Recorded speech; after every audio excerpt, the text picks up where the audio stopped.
All right, Bessie. So this right here is a yarn label. It'll be on the back of every yarn you get, and I'm gonna show you guys how to read it. This is the yards, how much yarn it is. This tells you what the yarn is made out of. Right here tells you the weight, and the weight means pretty much the thickness of that yarn. Now these two are size charts. If you're using a knitting needle and you're knitting, it says you need a 5mm, right?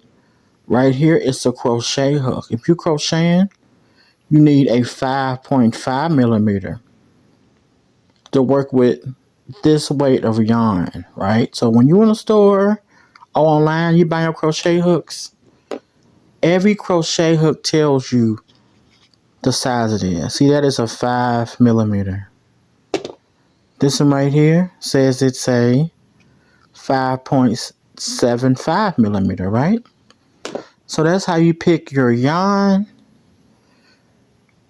and that's how you pick your hook that you get in. But keep in mind, Bessies, if you're crocheting clothing, blankets, anything that does not call for being stuffed, follow that size guide. But if you're crocheting like stuffed animals like I do, and you putting stuffing in it, you want a tighter stitch that'll be seamless, so they won't see the stuffing through your stitches, right? So go down a couple hooks, and how far you go down depends on how tight you crochet or how loose you crochet. So you'll figure it out, by trial and error and trying out for you guys self. Row always tells you how to wash your yarn. So when you make clothes, you can tell the person how to take care of their clothing.